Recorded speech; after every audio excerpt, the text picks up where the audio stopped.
Hey everybody, it's Mr. Wilson. In this episode of Mr. Wilson's Media Literacy Podcast, we'll be taking a look at a piece of media in order to analyze and evaluate it. Remember, whenever we analyze or evaluate a piece of media, we need to look at all of the words, sounds, and images that make up that piece of media. Now, the piece of media we're going to be looking at is a social media posting, so there are no sounds, there are just images and words. Before we look at it, a word of warning. This is going to be regarding a very sensitive issue, and many might find this piece of media offensive. I do not affiliate myself with this in any way other than to use it as an excellent example of media to use in an exercise like this. With that in mind, let's take a look. So, what are some things that we notice first? What jumps out at you? Try to look at all the words, which here include numbers, how those words are presented, and the one image. Perhaps pause this video to take some time to figure out what the message here is. Why was this made and disseminated, which means spread? The obvious answer for anyone not thinking critically would be it was made to share these crime statistics. Well, why are these crime statistics being shared? For what reason?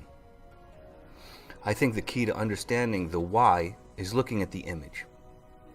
It shows what definitely looks to be a young African-American man with his face covered by a bandana, wearing another one on his head, holding a gun in a sideways shooting position, and wearing what appears to be some sort of tactical pants with other gear that we could assume to be perhaps more weapons or perhaps ammunition.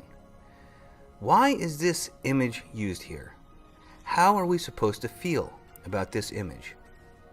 I think it's pretty obvious that the person who made this is trying to evoke a sense of fear. Many people, including me, and perhaps you, will look at this and not feel fear, but feel outrage or perhaps sorrow because of the tone of this graphic. But the purpose of the creator was clearly to evoke fear. After all, it would be frightening to actually encounter someone who looked like this on the street. Now, let's look at and think critically at the, quote, statistics. Before we get to the actual numbers, you may perhaps note a sense of disbelief when I say, quote, statistics. I hope many of you have noticed, because it's important to notice and think critically about everything in a piece of media when analyzing it, that at the bottom in small letters it says, Source, Crime Statistics Bureau, San Francisco. So I guess these numbers must be legitimate, right? I mean, the Crime Statistics Bureau of San Francisco has to be a legitimate source, right? Well, two things. Perhaps it is not a legitimate source. We, or you, don't definitively know if it is a legitimate source or not. Secondly, just because it says that this is the source, we, or you, don't actually know if it is the source or not. Well, I know, so I'll tell you. The fun fact here is there is no Crime Statistics Bureau of San Francisco. So these numbers lack legitimacy completely, and in fact are very wrong and are very misleading. This also tells us something about the creator of this media. If you're going to make something up, why not just say the source is the FBI? Most people won't check it, and if they did try to find this information, it probably wouldn't be easy to find the exact statistics from the FBI. But it is really easy to figure out that there is no Crime Statistics Bureau San Francisco. In other words, the maker of this media is probably not very bright. In fact, if you Google Crime Statistics Bureau San Francisco, all you get are links to articles about this very false graphic. But what jumps out is how these numbers are manipulated to the same end as the image is. Each individual statistic is incorrect, manipulated in order to get us to think a certain incorrect thing. Blacks killed by whites, 2%. Blacks killed by police, 1%. Whites killed by police, 3%. Whites killed by whites, 16%. Whites killed by blacks, 81%. Blacks killed by blacks, 97%.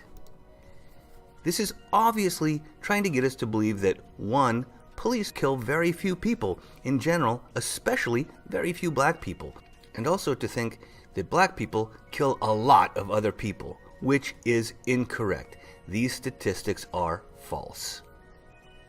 Another thing to notice is the two numbers in the different color, which is obviously done to bring our attention to these numbers as the most important ones. Again, these numbers are extremely false. Some simple critical thought should let us see this lie without looking it up. First, there are no other ethnicities other than white and black. So, no other ethnicities kill white or black people? That seems wrong. Also, if we were to look up how many Latinos are killed by Latinos or Asians killed by Asians, for example, we would confirm our suspicion that the percentage is high. Most people are killed by other people who are in their communities, and most people live in communities with individuals with similar demographics. The number for whites killed by blacks is ridiculous on its face. There is no way that could be correct.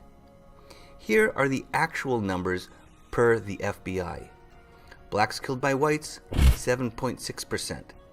Whites killed by whites, 82.4%. Whites killed by blacks, 14.8%. Blacks killed by blacks, 90%. As we can see, these numbers have all been manipulated for one reason. Well, why? Why would someone want to spread the idea that black people are violent? Maybe because they are racist and they are trying to spread racist propaganda? That certainly seems to be the case here. One important backdrop to this is that it was created at the peak of the Black Lives Matter movement, a movement sparked by the seemingly ever-present police brutality against the African American community, including many instances of police shooting unarmed black men. This seems to have been created to say, see, police kill hardly any black people. By the way, the statistics of the ethnicity of police killings do not seem to be kept, so I'm not sure how wrong they are.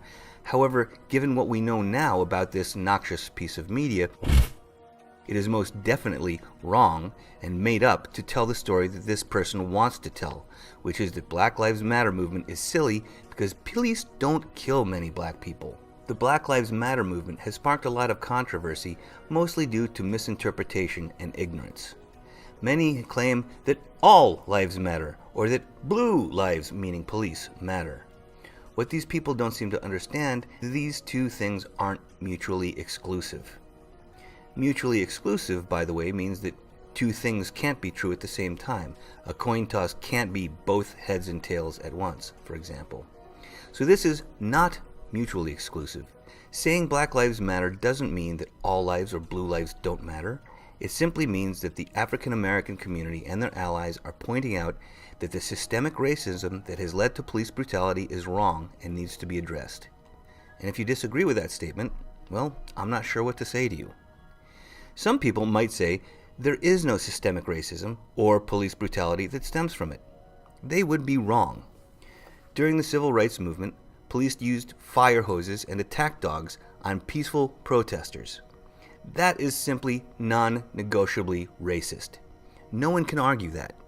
So, if there is no more systemic racism that leads to police brutality against African Americans, when did it stop exactly?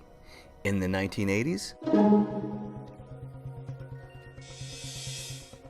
Who had the camera? Where was the camera? Oh my God, they caught this on camera. It was one of the most disturbing things that we'd seen on video. The videotaped beating of Rodney King had left many Los Angeles residents outraged. It was like the first time we had actually seen it. So it was shocking, but at the same time, it was wonderful because now we Americans, we African Americans, we had evidence of our claims of, injustice and mistreatment. I don't think so. When Obama became president and racism was solved? Hardly. Events of the past few years has demonstrated that racism and white supremacy are still around and frighteningly popular. I think the problem has gotten better since the 60s, though there are some who might argue that, but the problem has not gone away. To say otherwise is to ignore facts. Not all police are racist, of course. I'd like to think the majority of police aren't racist. But that there is still some racist police among the million out there is obviously true, and that there is still some systemic racism in our society is also true. Systemic racism does not mean that everyone in the system is racist. It just means that there are things in the system that stand as barriers to people of color. So again, saying Black Lives Matter or wearing the pin, t-shirt, or other displays of support doesn't mean that all lives or blue lives don't matter. It simply means that the African American community and most other people who can see the reality of this problem are pointing out that the systemic racism that has led to brutality is wrong and needs to be addressed. And again, if you disagree with that statement, I don't know what to say to you. But back to the piece of media we are analyzing. Why did I choose such a disgusting example? Well, for two reasons. One is to illustrate how important it is to be media literate.